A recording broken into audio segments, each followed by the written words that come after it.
प्रयागराज में दुनिया का सबसे बड़ा आध्यात्मिक मेला मानव समरसता का मेला लगा हुआ था और एक मेला रोजगार का भी था, जिसमें तमाम तरह के रोजगार के अवसर मिल रहे थे और उससे लोग लाभ भी पा रहे थे। इसी तरीके से नाविक वर्ग है जो कि आने वाले श्रद्धालुओं को गंगा और यमुना को पार करा रहा था और संगम त्रिवेणी जहां उनका पहुंचने का लक्ष्य था वहां तक पहुंचाने में मदद कर रहा था। इसके साथ ही साथ उनका रोजगार भी बढ़ रहा था और ये चर्चा अब इसलिए हो गई है क्योंकि विधानसभा के पटल पर खुद सूबे के मुख्यमंत्री ने एक परिवार का जिक्र करते हुए इस बात को कहा है कि लगभग 30 करोड़ रुपए की आमदनी जो है वो नाविक परिवार को ही है।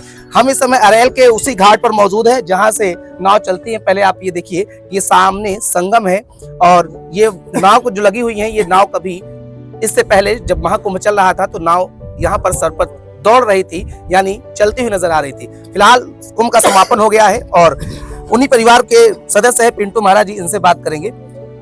30 करोड़ की जिक्र खुद सूबे के मुख्यमंत्री ने कहा है, तो इतना आंकड़ा पहुंचने में कितनी मेहनत लगी, किस तरीके से आपको रोजगार का अवसर इसमें मिला, कितना जीवन बदल गया? इतना नहीं है, लेकिन अगर हमारे मुख्यमंत्री जी बोल रहे हैं तो जरूर कुछ सोच समझ के बोल रहे होंगे, लेकिन इतना कमाना बहुत मुश्किल होता है।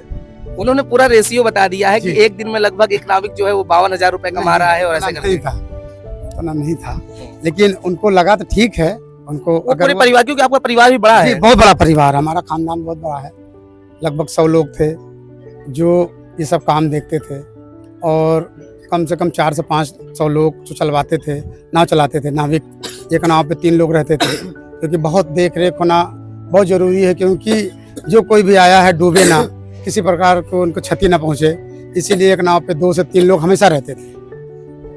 पूरे बात करें तो जो बिजनेस आपने शुरुआत किया इसमें कितने लोग आपसे जुड़े हुए थे, आप भी रोजगार पाए, कितने लोगों को आपने रोजगार दिया भी? जी, हमारा छोटा पहले रोजगार था यहीं का, ये त्रिवेणी संगम पे हमारा नाव लगता है, 4-6 हैं, तो हमारा छोटा रोजगार था।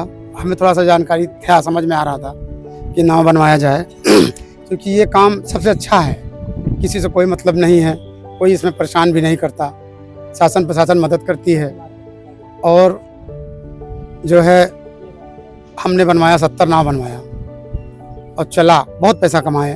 और योगी जी, मोदी जी का ही 56 पार के पैसा कमाया जी, कमाया और सिर्फ मोदी जी और योगी जी का ही देन है, क्योंकि इतना भव्य कुंभ नहीं होता और डिजिटल कुंभ नहीं होता तो हम लोग नहीं कमा पाते। और योगी जी तो हर तीसरे दिन आते थे, क्योंकि वो बहुत बड़े हैं और यहाँ का पूरा निरीक्षण करके स्वयं जाते थे, स्वयं आते थे, निरीक्षण करते थे, इसीलिए इतना भव्य कुंभ हुआ, डिजिटल कुंभ हुआ और कोई घटना नहीं हो पाई। क्योंकि देखिए, आतंकवादी लोग भी यहाँ के लिए बोलते थे कि ये कर देंगे, वो कर देंगे, लेकिन ऐसे हमारे मुख्यमंत्री हैं कि उन्होंने कुछ होने ही नहीं दिया।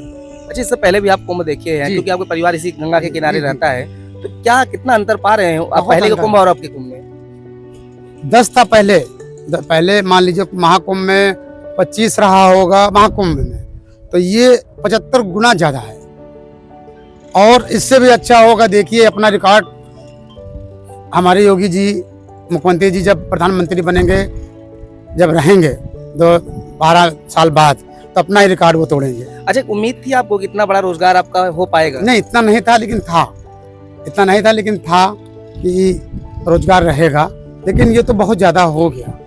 ये तो योगी जी का ही देन है जो हम लोग इतना आगे बढ़ गए। एक निषाद परिवार, निषाद मल्लाह कहाँ ज्यादा आगे बढ़ पाता है। अच्छा, एक दौर हमने ये भी देखा, कोरोना के समय आपकी नावें ऐसे किनारे जैसे इस समय खड़ी है, ऐसे खड़ी रहती थी। जी, हम लोग कुछ नहीं कमाते थे और हम लोग के यहाँ सरकारी नौकरी भी नहीं है, तो हम लोग सोचते इसी से पूरा परिवार जुड़ा है। जी, इसी से परिवार जुड़ा है। माता जी बिजली का काम करती हैं और सब काम करते हैं, ठेकेदारी करते हैं, लेकिन नहीं रहता था पैसा उस समय। मूल बिजनेस आपका यही है? हमारा पर्सनल है बिजनेस, हमारा यही है, माता जी का बिजली का है। अच्छा, पहले आपके पास नाव थी, फिर आपने नाव पढ़ाया तो बड़ा रिस्क लिया, किसी घर वालों ने रोका नहीं? बहुत रोका, सबने रोका, भाई ने रोका, माता जी रोकी, परिवार वाले, मित्र, इष्ट मित्र रोके, तो रिस्क ले रहे हैं। हाँ, तो हमने कहा यार है, एक रिस्क लेते ही हैं, तो कम से कम इतना रहेगा कि बाद में इसको बेचेंगे, कुछ पैसा मिल जाएगा, कुछ कमाएंगे, ये सोच के किए थे। लेकिन अब तो इतना पैसा आ गया कि अब तो मन करता है कि और बनवा लें। आपकी माता जी भी इनसे पूछेंगे, जब इतना बड़ा रिस्क ले रहे थे तो आपने रोका रहा होगा इनको? हाँ, रोका नहीं, रुका, हम कर रहे हैं, समझ लो। अपना करा। हम लोग तो सोच रहे हैं कि सब डूब जाएगा, इतना पैसा, घर के पैसा, कर्जा घर में जो था और बाकी कर्जा लिया था, फिर अपन बहू गहन जेवर गहन गिरवी रखा, उसको भी रख हो गया। हम तो बहुत सोचते रहे कि नहीं निकल पाएगा, और ऐसा न होगी मोदी लेकिन प्रॉफिट हो गया, का। इतनी उम्मीद नहीं थी। नहीं, इतनी उम्मीद नहीं थी। आप भी भाई हैं तो आपको भी इन्होंने रोजगार में जोड़ लिया इसमें। हाँ, जोड़ लिया। प्रॉफिट। इससे पहले क्या करते थे आप? इससे पहले हम पढ़ाई करते थे। पढ़ाई के तो इस समय आप ये इनके जो रोजगार में जुड़े हुए हैं। जी जी, इन्हीं के रोजगार में। अच्छा, एक चीज और सवाल है कि विधानसभा में तमाम बातें उठी, नाविकों को लेकर के ही सवाल उठा कि नाविक जो है वो परेशान है, बहुत परेशान है, आमदनी नहीं हो पा रही है। कितना सच्चाई है विपक्ष के सवाल पे? ये सच्चाई नहीं है। कोई नाविक परेशान नहीं हुआ। योगी जी जो कह रहे हैं वो सच है। वो सच है। और देखिए ना, आप इलाहाबाद का ब्यौरा ले लीजिए। आप किसी भी शोरूम में, किसी मोबाइल दुकान में, जो भी आप ब्यौरा लेंगे तो आपको अधिकतर निषाद मिलेंगे। हमारे हिसाब से कम इलाहाबाद में हजारों गाड़ियां आई हैं, 2 व्हीलर, और हजारों मोबाइल, क्योंकि लोगों को पैसा रहता है तभी लोग खरीदते हैं। और निषाद इतना पैसा कमाए हैं कि हम आपको क्या बताएं। सभी निषादों पास 5 लाख, 7 लाख, 6 लाख, 5 लाख, 6 लाख, सभी निषादों पास है, और बहुत पैसा निषादों ने कमाया। खरीदारी हो रही जम की होली की। हाँ, बहुत हो रही है। तो बिल्कुल देखिए, ये निषाद परिवार है और पिंटू मेहरा जो है, इन्होंने लगभग 130 नाव जो है वो बनाई। इसमें तमाम मोटर बोट, इस तरह की मोटर बोट जो है वो इन्होंने जो है वो कमाई करने के बाद इस तरह की मोटर बोट जो है उसी कमाई से बनाया है। तो ये साफ तौर पे कहा जा सकता है कि जिस तरीके से विधानसभा में सूबे के मुख्यमंत्री योगी आदित्यनाथ ने इस बात का जिक्र किया है, कहीं ना कहीं नाविकों को जो चीजें हैं वो बदली है, उनको रोजगार मिला है और जमकर पैसा नाविकों ने कमाया है। प्रयागराज से मित मिश्रा, दी हल्ला के लिए।